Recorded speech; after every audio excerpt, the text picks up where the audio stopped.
Je vous propose une méditation à partir de l'Évangile de Saint Marc, chapitre 1, versets 12 à 15. Et aussitôt, l'Esprit le pousse au désert, et il était dans le désert durant 40 jours, tenté par Satan. Et il était avec les bêtes sauvages, et les anges le servaient. Après que Jean eut été livré, Jésus vint en Galilée, proclamant l'évangile de Dieu et disant : Le temps est accompli, et le royaume de Dieu est tout proche. Repentez-vous et croyez à l'évangile. Dès le premier verset de ce passage, saint Marc nous dit que l'Esprit pousse Jésus au désert. Il aurait pu dire l'Esprit le conduisit, ou l'Esprit l'incita, l'inspira d'aller au désert. Non, Marc nous dit que l'Esprit le pousse au désert. Et ce verbe pousser implique une force qui s'applique sur Jésus et le fait avancer dans la direction voulue par Dieu, son Père. L'Esprit le pousse au désert. Nous le savons, l'Esprit Saint est la troisième personne de la Trinité. Père, Fils et Saint-Esprit. Il est la personnification, en quelque sorte, du lien d'amour qui unit le Père au Fils et le Fils au Père. C'est donc cet amour du Fils pour son Père et du Père pour son Fils qui pousse en réalité Jésus au désert. Parce que rappelons-nous, c'est le passage qui précède celui que je viens de lire, Jésus vient d'être baptisé dans le Jourdain, à un endroit bien particulier qui se situe à 400 mètres au-dessous du niveau de la mer. C'est en réalité l'endroit le plus bas du globe. Et cela a un sens, vraiment. Ça veut dire que Jésus veut nous rejoindre.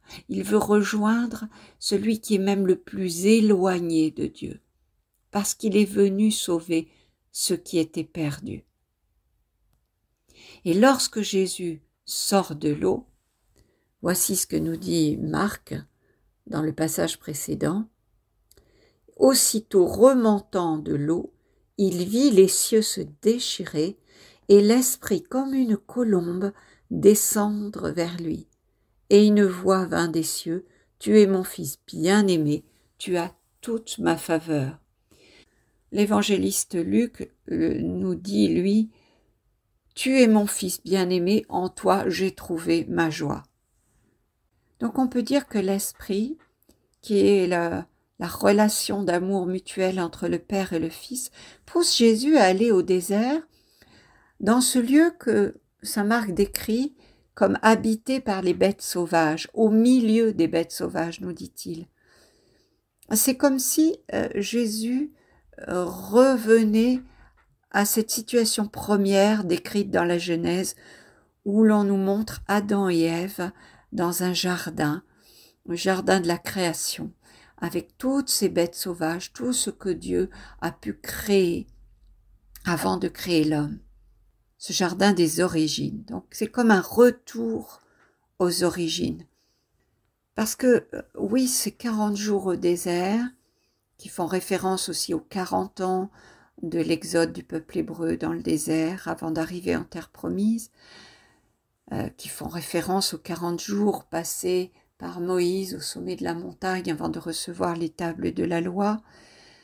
Ce temps de la purification, ce temps de la préparation, c'est le temps de la conversion, c'est le temps du carême, pour en quelque sorte retrouver le sens de notre vie. Qu'est-ce qui est premier dans ma vie? Qu'est-ce qui est essentiel?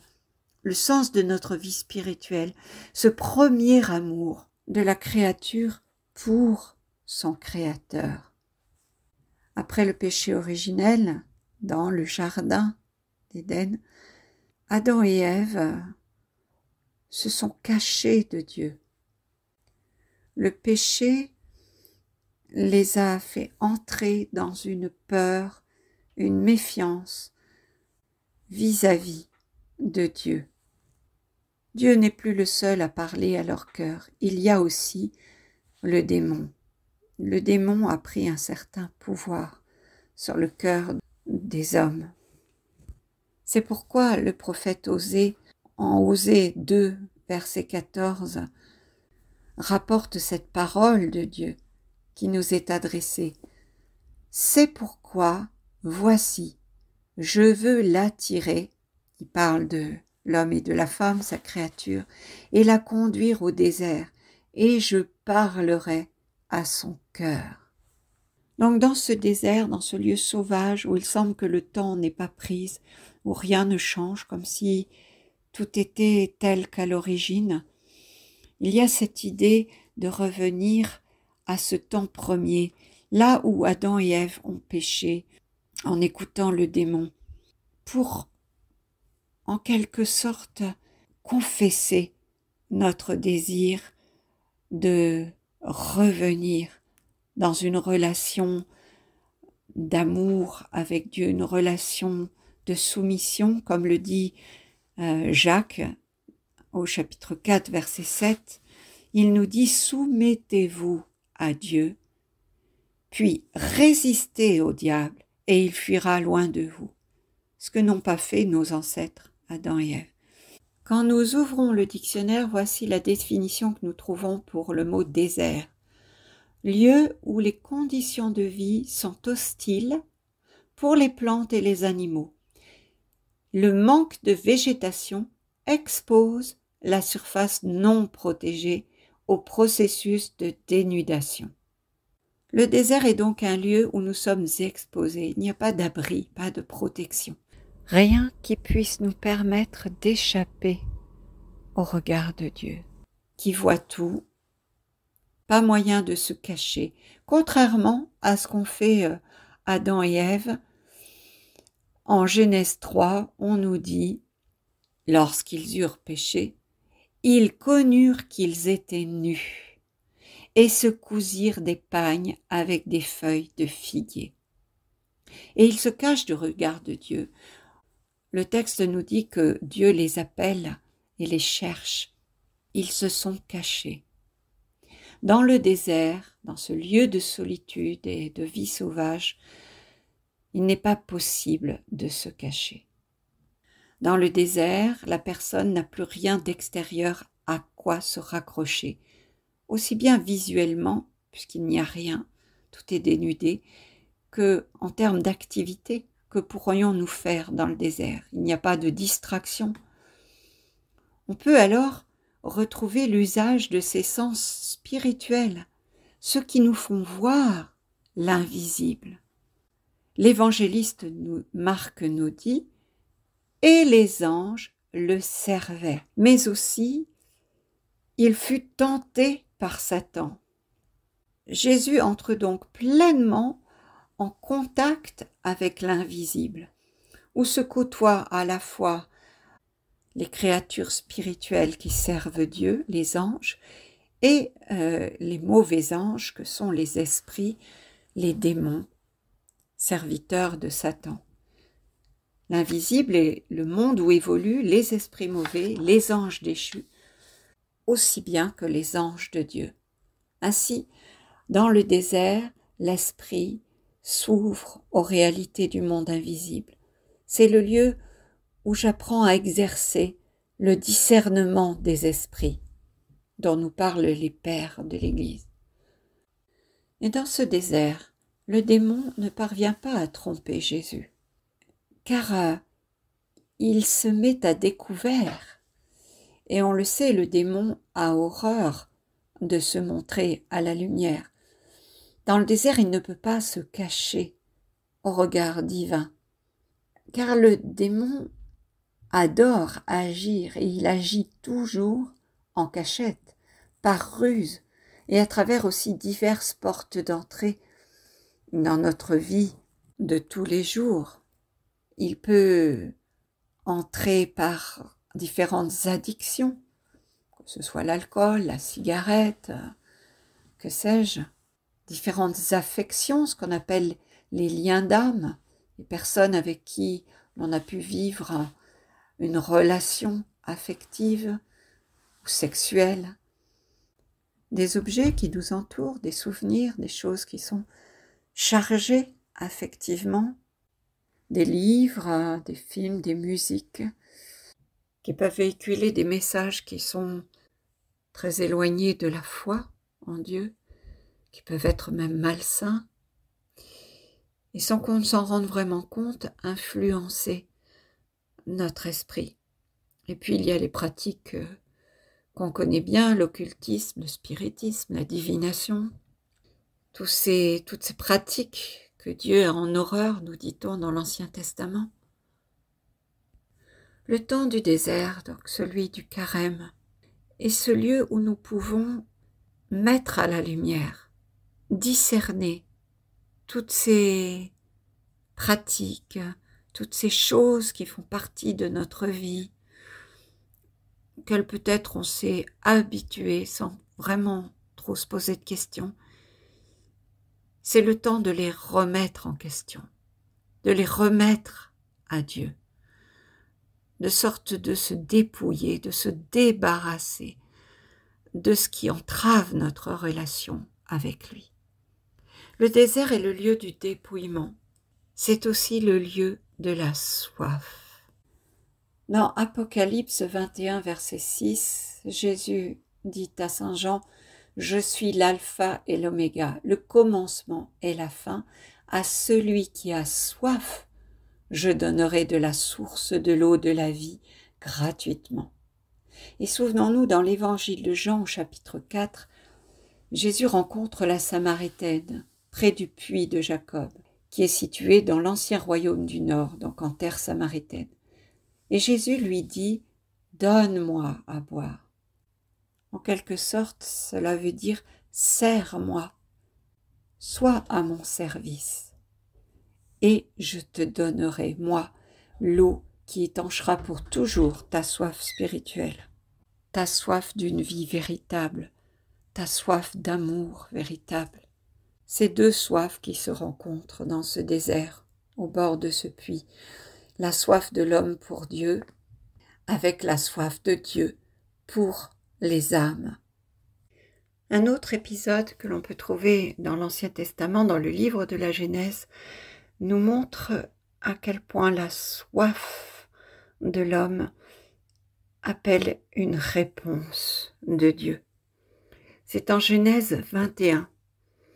Nous y voyons Agar, la servante de Sarah, femme d'Abraham, qui vient d'être chassée par sa maîtresse, et celle-ci se retrouve sans rien, juste une gourde et un morceau de pain dans le désert, avec son fils Ismaël, fils d'Abraham. Le texte nous dit, au verset 15, « Elle s'en fut errer au désert de Bersabée. Quand l'eau de l'outre fut épuisée, elle jeta l'enfant sous un buisson et elle alla s'asseoir vis-à-vis, loin comme une portée d'arc. Elle se disait en effet, je ne veux pas voir mourir l'enfant. Elle s'assit vis-à-vis et elle se mit à crier et à pleurer. Dieu entendit les cris du petit et l'ange de Dieu appela du ciel Agar et lui dit, « Qu'as-tu, Agar? Ne crains pas, car Dieu a entendu les cris du petit là où il était, debout. Soulève le petit et tiens-le ferme, car j'en ferai une grande nation. » Dieu dessilla les yeux d'Agar et elle aperçut un puits. Elle alla remplir l'outre et fit boire le petit. Nous imaginons facilement la scène, Agar écroulée de douleur, de tristesse, certainement recroquevillée au sol, attendant la mort, sachant qu'elle n'a rien à boire et surtout rien à donner à boire à son enfant. Et voilà que l'ange de Dieu lui dit « debout », la relève. Et simplement le fait de se lever, eh bien voilà que elle est en mesure de voir au loin, d'apercevoir ce puits. Tout simplement parce que Dieu le lui a permis de se relever, de se redresser, de cesser d'être écrasé par sa douleur pour regarder autour d'elle, pour commencer à réagir face à la situation, à se reprendre en main. C'est le sens de ce temps de désert où Dieu veut nous inciter à réagir, à reprendre notre vie en main, notre vie spirituelle, à choisir la vie, à choisir sa vie. Oui, parce que le désert, c'est aussi le lieu de la mort. Lorsqu'on regarde des westerns, on nous situe tout de suite le désert en nous montrant des os d'animaux desséchés, que ce soit un cheval ou une vache, qu'on imagine mort de soif dans ce désert. Et on a ce gros plan sur des os desséchés, sur le sable. Eh bien, c'est ça. Et on peut penser d'ailleurs à ce passage du prophète Ézéchiel au chapitre 37. Il décrit une vision nous disant que la main de Dieu est sur lui et l'emmène, il m'emmena par l'esprit de l'Éternel et me déposa au milieu d'une vallée pleine d'ossements. Voilà, les ossements sont très nombreux sur le sol de la vallée et ils étaient complètement desséchés. Alors Dieu lui dit, « Fils d'homme, ces ossements vivront-ils » Je dis, « Seigneur, c'est toi qui le sais. » Il me dit, « Prophétise sur ces ossements. Tu leur diras, ossements desséchés, écoutez la parole de l'Éternel. Ainsi parle le Seigneur à ces ossements. Voici que je vais faire entrer en vous l'esprit, et vous vivrez. Je mettrai sur vous des nerfs, je ferai pousser sur vous de la chair, je tendrai sur vous de la peau, je vous donnerai un esprit, et vous vivrez, et vous saurez que je suis le Seigneur, l'Éternel. » Voilà qui nous annonce clairement la résurrection à venir, cette idée que Dieu est le maître de la vie et que ce qui semblait totalement mort avec l'Esprit de Dieu peut reprendre vie complètement. C'est la résurrection de la chair qui est annoncée, puisque ces os vont reprendre chair et vont se recouvrir, et l'Esprit va leur redonner vie. Dans ce temps que nous consacrons à Dieu particulièrement, ce temps qu'on appelle le temps de la pénitence, il faut bien comprendre ce que veut dire ce mot. Ce n'est pas se recroqueviller sous la cendre et mettre un sac sur sa tête en se désolant, un peu comme nous l'a montré Agar qui était ainsi recroquevillée sur le sol. Non, c'est crier vers Dieu. On nous dit d'ailleurs qu'elle a crié vers Dieu et à ce moment-là, Dieu l'a fait se lever. C'est crier vers Dieu, c'est nous tourner vers lui, le rechercher à nouveau de tout notre cœur.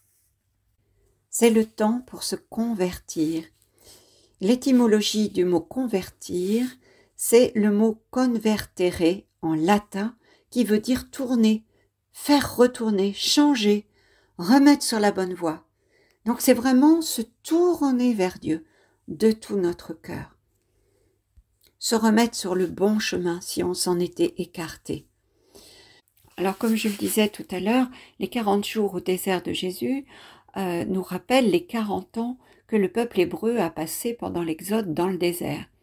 Ce que ma Bible titre « L'épreuve du désert » dans le livre du Deutéronome au chapitre 8. Je vous lis. « Vous garderez tous les commandements que je vous ordonne aujourd'hui de mettre en pratique, afin que vous viviez, que vous multipliez et que vous entriez dans le pays que l'Éternel a promis par serment à vos pères et le possédiez. Souviens-toi de tout le chemin que l'Éternel ton Dieu t'a fait faire pendant 40 ans dans le désert, afin de t'humilier, de t'éprouver et de connaître le fond de ton cœur. Allais-tu ou non garder ses commandements? Il t'a humilié, il t'a fait sentir la faim.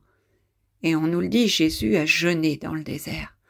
Il t'a donné à manger la manne que ni toi ni tes pères n'aviez connue, pour te montrer que l'homme ne vit pas seulement de pain, mais que l'homme vit de tout ce qui sort de la bouche de Yahvé. Le vêtement que tu portais ne s'est pas usé et ton pied n'a pas enflé au cours de ces 40 ans. Comprends donc que le Seigneur ton Dieu te corrigeait comme un père corrige son enfant, et garde les commandements de l'Éternel ton Dieu pour marcher dans ses voies et pour le craindre. Tout à l'heure, le texte d'Ézéchiel que j'ai lu sur les ossements desséchés nous disait « Ossements desséchés, écoutez la parole de Yahvé ». Le texte que je viens de lire du Deutéronome nous dit « Gardez les commandements que vous avez reçus ». Et l'homme ne vit pas seulement de pain, mais de toute parole qui sort de la bouche de Dieu. Cette même parole de l'Écriture que Jésus va reprendre pour répondre aux tentateurs dans le désert. Le temps du désert, le temps du carême, est aussi pour nous le temps de méditer particulièrement les Écritures, la parole de Dieu. Nous voyons bien que Jésus connaît parfaitement les Écritures, parce qu'il a une aisance parfaite pour opposer instantanément la vérité de la parole aux tentations que lui présente le démon. C'est donc ce que nous avons à faire, à suivre l'exemple du Christ, en ayant une connaissance de la parole qui nous permette de répondre au tac aux propositions mensongères du démon, aux tentations. C'est un temps pour utiliser la parole comme une arme de défense, pour s'exercer au combat spirituel. Les Écritures nous présentent le démon comme le prince de ce monde. Et nous sommes assurés que lorsque nous allons nous rapprocher de Dieu, et plus nous nous en rapprochons, plus nous sommes soumis à ce combat spirituel, plus nous sommes soumis à la pression des ténèbres. Nous devons donc être capables d'utiliser les armes que Dieu nous donne. Alors, ce temps de désert, pour Jésus, pour revenir au texte de Marc, précède sa mission en Galilée. La Galilée est un territoire au nord de la Terre Sainte, appelé par Isaïe en chapitre 8, verset 23, la Galilée des nations. Cette expression est reprise d'ailleurs par Matthieu 4, 15, où il nous rappelle que la Galilée était occupée par des populations diverses, qui coexistaient depuis longtemps dans cette région. Voilà pourquoi on dit la Galilée des nations. Et même la Via Maris, qui est la voie de la mer en latin, une voie de commerce, passait par la basse Galilée. C'était une route importante, une route commerciale qui reliait l'Égypte à la Mésopotamie. Le mot Galilée vient directement de l'hébreu Galil, qui signifie district. Et ce que nous savons, c'est que ce district des nations était très mal vu des Juifs, parce que les Israélites qui y vivaient étaient mélangés avec des populations païennes. Et on nous dit que Nazareth, le village de Jésus, est un village de Galilée. C'est là où il a vécu toute son enfance et le début de sa vie d'adulte. C'est pourtant le choix de Dieu, ce petit village de Galilée. Un choix qui nous dit que Dieu est déterminé à faire parvenir la bonne nouvelle du salut offert aux hommes, en la personne de Jésus, à toutes les nations qui sont sur la terre. C'est déjà l'annonce de l'universalité du salut. Et les évangiles nous montrent que Jésus a eu souvent l'occasion de rencontrer des païens et a même accompli des miracles à leur prière fervente. On peut penser à la syrophénicienne qui vient supplier Jésus de sauver sa fille en proie à des démons, mais aussi le centurion dont Jésus va guérir d'une simple parole l'esclave malade. Donc le salut est pour tous. Et dans l'évangile de Jean, chapitre 9, verset 39, nous trouvons cette parole de Jésus « Je suis venu dans ce monde pour un discernement, pour que ceux qui ne voient pas voient, et que ceux qui voient deviennent aveugles. » Pour que nous comprenions que c'est sur Dieu que nous devons nous reposer, pour que nous renouvellions notre alliance avec lui. Toute la Bible repose sur cette notion d'alliance. Le baptême est le sacrement de l'alliance entre la personne qui est baptisée et Dieu. Saint Pierre nous dit, le baptême ne purifie pas de souillure extérieure, mais il est l'engagement envers Dieu d'une conscience droite.